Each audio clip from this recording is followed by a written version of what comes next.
conflito ocorrido na Inglaterra na década de 1640 entre a monarquia e o parlamento. Carlos I não aceitava a intervenção política dos parlamentares. As divergências políticas se iniciaram quando Carlos I assumiu o reinado após a morte de seu pai Jaime I em 1625. Naquela época, a Irlanda tinha uma economia dependente dos ingleses.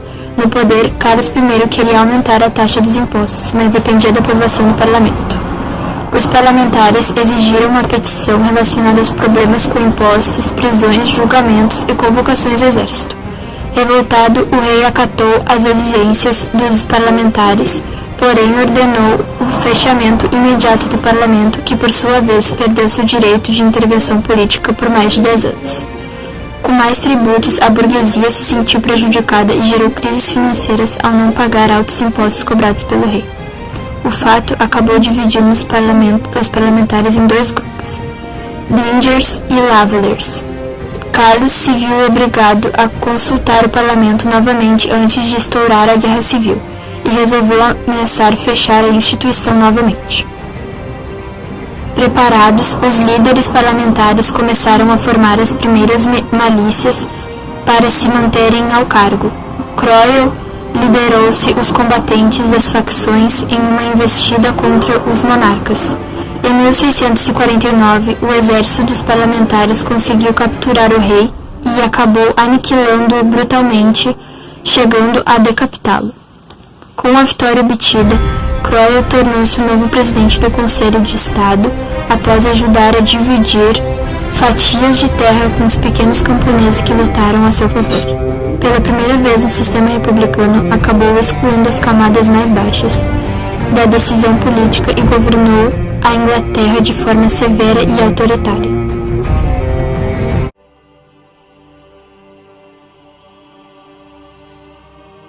Após a decapitação de Richard, uma nova organização foi dada ao poder político britânico.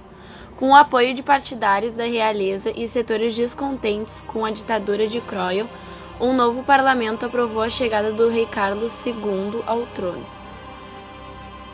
Inicialmente, o governo de Carlos II vislumbrou a expansão das atividades comerciais e industriais inglesas. No entanto, as velhas rixas entre o rei e o parlamento continuavam a aparecer no cenário político inglês. O rei Carlos II mantinha relações políticas com o rei francês Luís XIV, um dos mais poderosos reis absolutistas da Europa.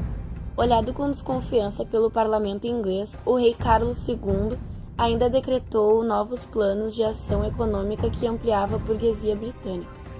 Em 1673, o parlamento instituiu a Lei do Teste, que negava qualquer católico de assumir algum cargo no serviço público. Em 1685, o rei Carlos II faleceu e seu irmão Jaime II assumiu o trono, sendo fiel ao catolicismo. Jaime II tentou ampliar seus poderes e beneficiar a população católica. No início de seu governo, ele tentou isentar os católicos das cobranças de impostos e colocar alguns de seus próximos em importantes cargos políticos. Maria Stuart, filha de Jaime II, foi convocada a comparecer ao parlamento. Nessa reunião, os parlamentares trataram a ascensão de Guilherme Orange, governador das Províncias Unidas e marido de Maria Stuart, para assumir o trono inglês. Acuado com um golpe do parlamento, o rei Jaime buscou refúgio na França. O primeiro estabelecia liberdade religiosa a todos os cidadãos cristãos, exceto os católicos. Já a Bill of Rights consistia em um conjunto de leis que previa uma série de mudanças de característica liberal.